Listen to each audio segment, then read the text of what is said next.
दोस्तों, जो कहानी आज आपको मैं सुनाने जा रही हूँ वो है सूरज और चांद की कहानी। तो चलिए आज की कहानी शुरू करते हैं। एक दिन की बात है जब सूरज ढल रहा था और चांद उग रहा था। तो सूरज ने चांद से कहा, अरे भाई, एक बात तो बताओ, तुम जब भी आते हो तो तुम्हें कोई प्रणाम क्यों नहीं करता? ऐसा नहीं है भाई, हर कोई एक जैसा नहीं होता।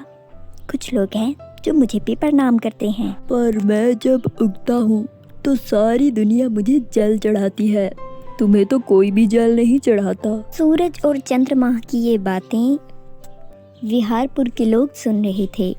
तभी एक आदमी बोला, हम तो सिर्फ सूरज को ही भगवान मानते हैं, चांद हमारे लिए भगवान नहीं है। नहीं, ऐसी बात नहीं है, हमें चांद को भी भगवान मानना चाहिए। सूरज भगवान तो हमें रोशनी देते हैं, धूप देते हैं, चांद हमें क्या देता है? हर किसी का अलग अलग काम है। चंद्रमा भी हमें रात को रोशनी देते हैं और हमारी रात को इतना खूबसूरत बनाते हैं। अरे रात की रोशनी का हम क्या करेंगे? रात का तो हम सोए रहते हैं, भला हमें क्या जरूरत रात को रोशनी की? पर चांद का होना भी जरूरी है। हमें चांद की कोई जरूरत नहीं है।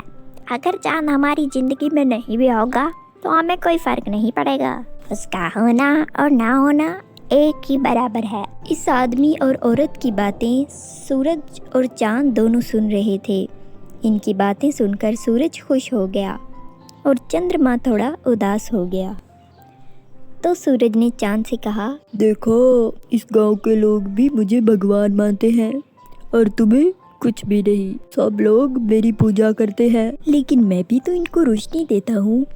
अगर मैं ना रहूँ तो इन लोगों की जिंदगी अस्त व्यस्त हो जाएगी। कोई बात नहीं, वैसे भी इन लोगों को तुम्हारी कोई जरूरत नहीं है। अगर ऐसी बात है तो ठीक है, मैं यहाँ आऊँगा ही नहीं। चंद्रमा वहाँ से नाराज होकर चला जाता है। चंद्रमा के जाने के बाद पूरे गांव में रात को अंधेरा छा जाता है।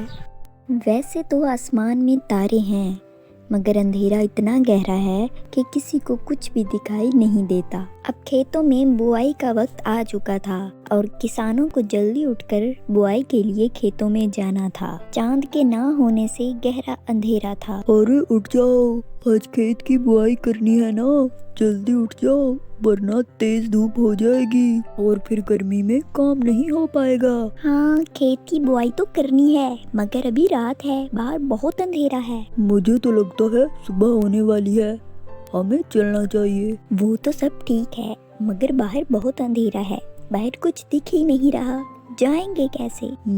ठीक है, सुबह होने पे ही दोनों जाते हैं। ये दोनों सुबह होने का इंतजार करने लगते हैं। सुबह हुई तो ये दोनों खेत के लिए निकल पड़े, लेकिन कुछ ही देर में बहुत तेज धूप आ गई और गर्मी के कारण खेत में काम करना मुश्किल हो रहा था।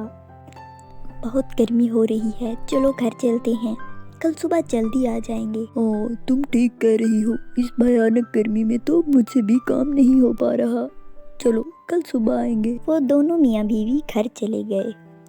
अगले दिन जब वो दोनों उठे तो रात को चंद्रमा ना होने की वजह से बहुत घना अंधेरा था और आज भी जब वो दोनों उठे तो सूरज निकल चुका था। सूरज की गर्मी के कारण खेत में काम करना मुश्किल हो रहा था। इस समस्या से परेशान होकर आदमी ने सूरज से कहा, हे सूर्यदेव, हमें चांद की जरूरत नहीं है।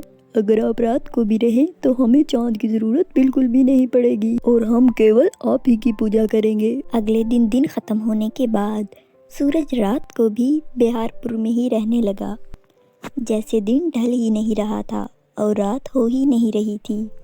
और जल्दी से खाना बनाओ, बहुत भूख लग रही है और नींद भी आ रही है। अभी तो दोपहर का वक्त है, क्या अभी से खाना बना के रख दूं? अच्छा ठीक है, बाद में बना लेना। वो दोनों मियाँ बीवी बहुत देर तक रुकते हैं, लेकिन सूरज ढल ही नहीं रहा था और रात हो ही नहीं रही थी। भूख से उस आदमी का बुरा हाल हो गया। और लगता है आज शाम नहीं होगी, तुम जल्दी से खाना बना दो। ठीक है, खाना बना देती हूँ। औरत ने खाना बनाया और दोनों ने खाना खा लिया। अच्छा सुनो, मैं सोने जा रहा हूँ। अरे अभी तो रात ही नहीं हुई। सूरज भी तेज चमक रहा है, पता नहीं रात क्यों नहीं हो रही। चलो मैं तब तक नहा लेता हूँ। वो आदमी नहाने चला गया। बाप रे, बहुत गर्मी है, पता नहीं इतनी गर्मी में कैसे रहेंगे। हाँ, नहाने के बाद भी कितनी गर्मी लग रही है।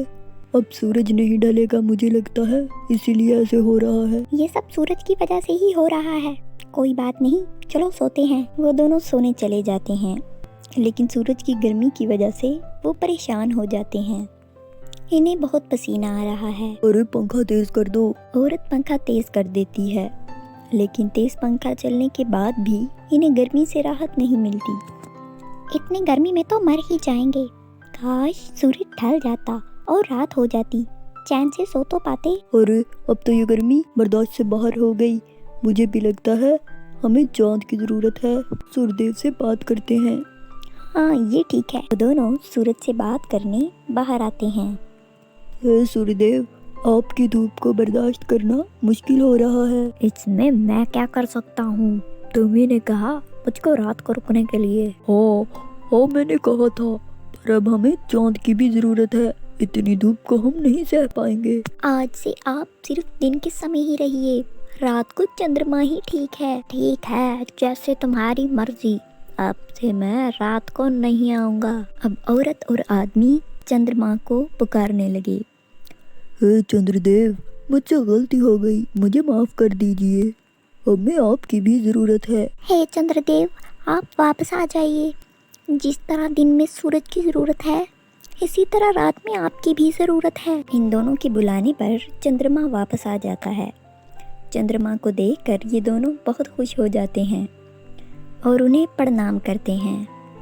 हे चंद्रदेव, जिस तरह हम सूरज को जल चढ़ाते हैं और उसका स्वागत करते हैं, उसी तरह आज से हम लोग आपका भी स्वागत करेंगे। ठीक है, अगर तुम्हें मेरी ज़रूरत है तो मैं तुम्हें रोशनी ज़रूर दूंगा। मुझे माफ़ कर दो भाई, मेरी तरह तुम भी इस दुनिया के लिए बहुत ज़रूरी हो। अगर मैं दिन में उगने वाला सूरज हूँ तो तुम रात में उगने वाले सूरज हो। सूरज ढल गया और अंधेरा होने लगा। तब चांद ने चारों तरफ अपनी खूबसूरत रोशनी की। आदमी और औरत दोनों ने चांद को प्रणाम किया और उनका स्वागत किया और दोनों चैन की नींद सो गए। सीख, इस दुनिया में हर चीज़ का अपना महत्व है। हमें किसी भी चीज़ के महत्व को कम नहीं समझना चाहिए। तो प्यारे दोस्तों, कैसी लगी आपको हमारी आज की कहानी? हमें लाइक और कमेंट करके ज़रूर बताइएगा। मिलते हैं नेक्स्ट स्टोरी में। तब तक आप अपना ख्याल रखिएगा। बाय बाय दोस्तों।